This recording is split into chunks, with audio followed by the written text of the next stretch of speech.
तो पहले एक बार मैं इक्वेशन को रिपीट कर देता हूँ जिसमें मैंने आपको ये बताया था कल कि 1 डिग्री अमाइन से डायजोनियम सॉल्ट का फॉर्मेशन कैसे होता है। तो हमारे पास है 1 डिग्री अमाइन यानी RnH2 और इस RnH2 को रिएक्ट करवाया जाता है नाइट्रस एसिड के साथ। नाइट्रस एसिड HNO2 होता है और इस नाइट्रस एसिड को लगातार प्रोवाइड करने के लिए क्या जाता है, इसको लाने के लिए दो चीज़ों को कॉन्स्टेंटली प्रोवाइड करना पड़ता है, सोडियम नाइट्राइट और प्लस हाइड्रोक्लोरिक एसिड। तो ये दोनों रिएक्ट करके HNO2 लगातार बनाता है। तो मैंने फिर कहा था कि इस रिएक्शन में डायजोनियम सॉल्ट बनता है जिसका हमने एक सिंपल सा रिएक्शन बताया था RN2 और फिर ये कहा गया था कि ये हैलाइड है, N के ऊपर एक पॉजिटिव चार्ज है, X के ऊपर एक नेगेटिव चार्ज है। थोड़ा सा और इसको हमने आगे किया था और ये बताया था कि अगर डायजोनियम सॉल्ट वाटर के कांटेक्ट में आता है तो ये अल्कोहल में कन्वर्ट हो जाता है। और अल्कोहल में इसलिए कन्वर्ट होता है क्योंकि यहाँ पे नाइट्रोजन एक लिविंग ग्रुप है जो बाहर आता है और स्पॉन्टेनिटी को सपोर्ट करता है, तो इसीलिए नाइट्रोजन बाहर आता है और एक और बाई प्रोडक्ट क्रिएट होता है, वो है HX।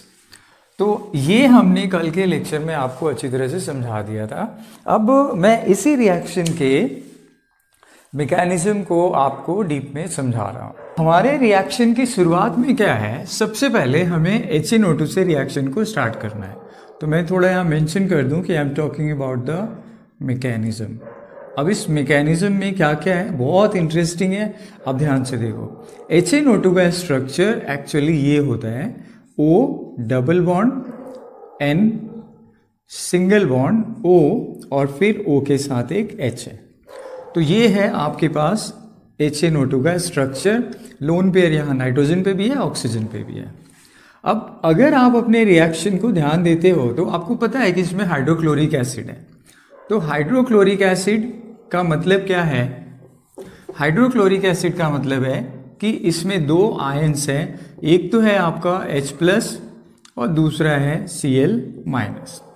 अब ये एक इलेक्ट्रोफिलिक सेंटर है और यहाँ पे दो न्यूक्लियोफिलिक सेंटर है।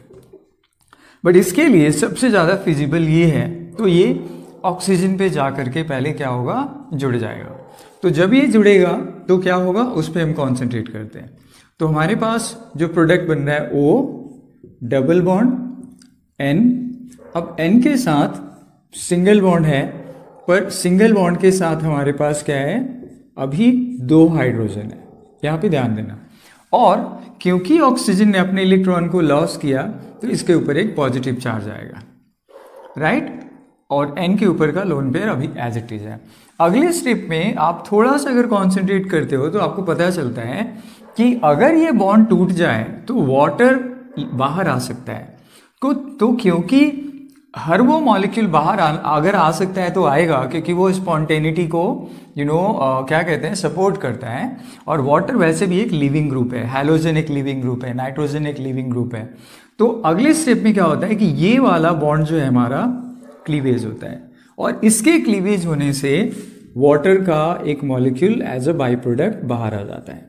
अब ये बचा क्या, बचा यहाँ पर क्या, O डबल बॉन्ड N और N के ऊपर एक O डबल बॉन्ड N और N के ऊपर एक लोन पेयर है, बट अब साथ साथ यहाँ पर एक पॉजिटिव चार्ज भी है।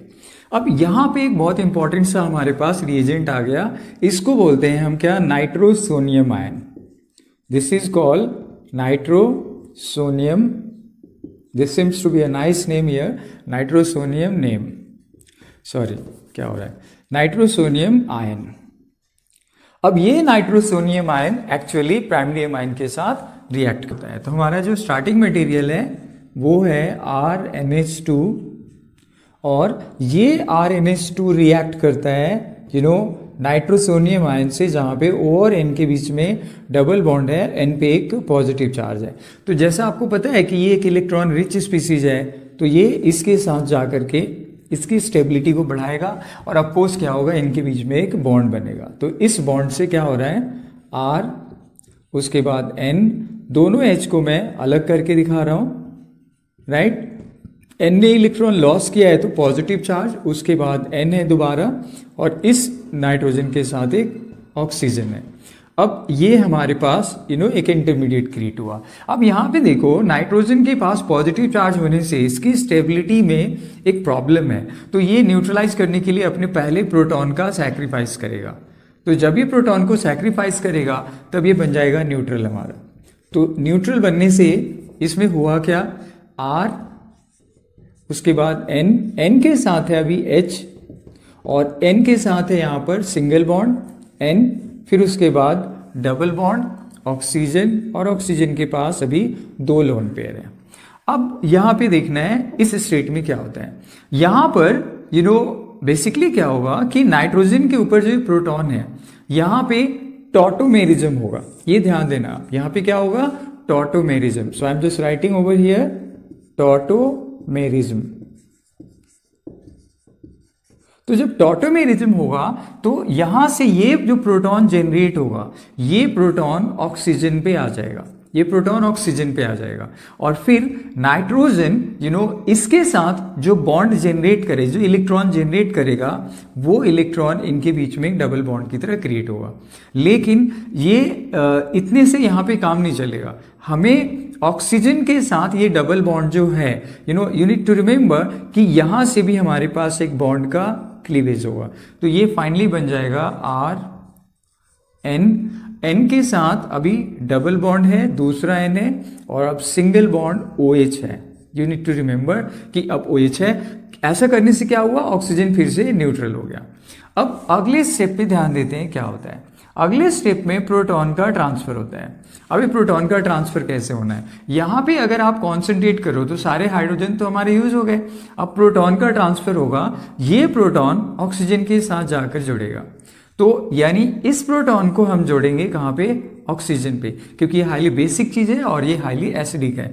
ये यहां से जुड़ेगा, फिर ये बन जाएगा क्या हमारा R, उसके बाद N, और फिर डबल बॉन्ड N, और फिर सिंगल बॉन्ड O। अभी आपके पास OH2 आ गया, लेकिन O पे एक पॉजिटिव चार्ज है। अब फाइनली आपको समझ में आ रहा होगा कि वाटर फिर से एक लिविंग ग्रुप की तरह तैयार है। अब इस बॉन्ड को आप फाइनली क्लीवेज करो। जब आप इस बॉन्ड को क्लीवेज करोगे तो आपको फाइनल जो है रिजल्ट क्या मिलेगा, एक तो वाटर मॉलिक्यूल बाहर आ गया, और इसके अलावा बच गया आपका R, ध्यान से देखना RN।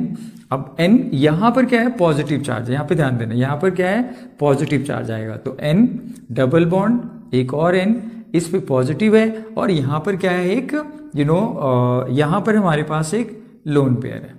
अब यहां से क्या होगा, ये बीच में एक ट्रिपल बॉन्ड का फॉर्मेशन करेगा, और जब ये ट्रिपल बॉन्ड का फॉर्मेशन करेगा तो ये हमारे पास क्रिएट हो जाएगा क्या, R, उसके बाद N, और अभी ध्यान रखना है कि यहां पर क्या है, ट्रिपल बॉन्ड है, उसके बाद N है, राइट, और साथ में हमारे पास हमारे पास है, यहां से आप कॉन्सेंट्रेट करो, अभी भी क्लोराइड आयन है, तो क्लोराइड आयन इस तरीके से यहाँ पे बाहर है नेगेटिव फॉर्म में, और यहाँ पे हमारे पास क्या है, एक पॉजिटिव फॉर्म में। तो इस तरीके से हमारा डायजोनियम सॉल्ट तैयार हो गया, diazonium salt, right? So this is what the mechanism of diazonium salt formation is. I hope I have made you go in a simplest way possibly. Just let me know how good or bad this was through your comments and all. I must wrap up right here. I'll say thanks for watching and take care.